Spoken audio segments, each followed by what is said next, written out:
మంచిర్యాల జిల్లా కాశీపేట మండలం దేవాపూర్లో పార్లమెంట్ ఎన్నికల ప్రచారంలో భాగంగా కాంగ్రెస్ పార్టీ బలపరిచిన పెద్దపల్లి పార్లమెంట్ అభ్యర్థి ఆగం చంద్రశేఖర్ ప్రజలను ఉద్దేశించి ప్రసంగించారు. ఈ సందర్భంగా ఆయన కేసీఆర్ పాలనపై విరుచుకుపడ్డారు. కేసీఆర్ మాయమాటలు నమ్మవద్దని ప్రజలను వేడుకున్నారు. కాంగ్రెస్ పార్టీ ఎంపీ అభ్యర్థులను గెలిపిస్తే కేంద్రంలో కాంగ్రెస్ జెండా మళ్లీ ఎగురుతుంది కాబట్టి చేతి గుర్తుకు ఓటు వేసి అందరూ ఆయనను గెలిపించాలని కోరారు. ఈ సందర్భంగా మాజీ ఎమ్మెల్సీ ప్రేమ్సాగర్ రావు ఆధ్వర్యంలో 100 మంది కాంగ్రెస్ పార్టీలో చేరడం జరిగింది.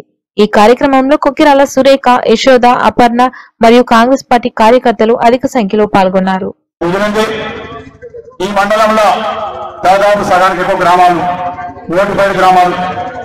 ఈ గ్రామాలలో ఆదివాసులకు ఇదివరకు కాంగ్రెస్ ప్రభుత్వం అధికారంలో ఉన్నప్పుడు అన్ని రకాల చట్టపరమైన హక్కులను కల్పించడం జరిగింది. కానీ ఈ కేసీఆర్ ప్రభుత్వం వచ్చిన తర్వాత ఒకటి తర్వాత ఒకటి అన్ని హక్కులను కథ చేస్తుండ్రు. మీరు అందరూ అర్థం చేసుకోండి, మీ ఆదివాసుల మీద ఈ టీఆర్ఎస్ ప్రభుత్వానికి ఎంత పేరు. ఇంకోటి చెప్పాలి, కాంగ్రెస్ పార్టీ అధికారంలో ఉన్నప్పుడు మీకు అడవి హక్కుల చట్టం కింద అందరికీ భూములకు పట్టాలు ఇవ్వడం జరిగింది. అవునా కాదా? మీ అందరికి అడగకపోతే చట్టం వచ్చినా కదా, అప్పుడు అందరికి వచ్చి శోషంతో లోడింగ్ లేబర్ పెట్టాలంటే మొత్తం పెట్టాలంటే 10 లక్షల రూపాయలు. 10 లక్షల రూపాయలు కలెక్ట్ చేస్తాను కదా. మీకు గుర్తుపెట్టుకోండి, ఈ అవినీతి ప్రభుత్వం కావాలన్నా మీకు. ఈరోజు ఆయన చెప్పిన కథలకు అన్నిటికీ కూడా భిన్నంగా మీకందరికి కూడా ఈ ఎన్నికల్లో చేయి గుర్తుకు ఓటేస్తే నేను ఎంపీ అవుతా. నేను ఎంపీ అయ్యి నా ఓటు ప్రధానమంత్రిగా రాహుల్ గాంధీ గారికి నేను ఓటేస్తే ఆయన ప్రధానమంత్రి అవుతాడు. కాబట్టి మీ ఓటు చక్కగా ఈ భారతదేశానికి ప్రధానమంత్రి చేయడానికి ఉపయోగపడుతుంది.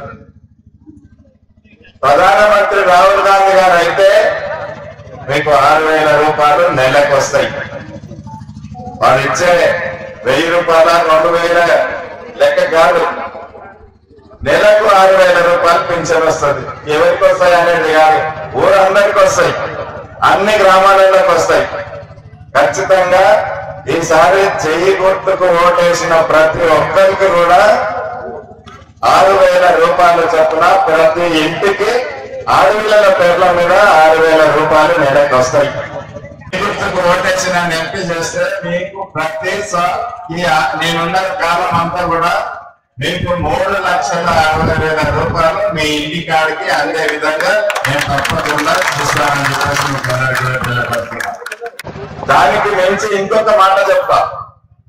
నేను ఈరోజు సోనియా గాంధీ గారి దయతో నాకు ఈరోజు ఇక్కడ మీ అందరి దగ్గరికి పంపి పెద్దపల్లి నియోజకవర్గానికి మీ అందరికి కూడా ఎంపీ చంద్రశేఖర్ అయితేనే బాగుంటుందని చెప్పేసి నన్ను పంపించాను. ఎందుకు నేనైతేనే బాగుంటుందని పంపించానంటే నేను ఒక దగ్గర 5 సార్లు అంటే 25 సంవత్సరాలు నేను కంటిన్యూస్ గా ఎమ్మెల్యే ఉన్నా. కంటిన్యూస్ గా ఎమ్మెల్యే చేయాలంటే ఎట్లా చేస్తారు? వాగ్దానం చేసింది మళ్ళీ ఎలక్షన్ లోపల వాడు నిలబెడితే వాడిని ఓట్లేస్తారు.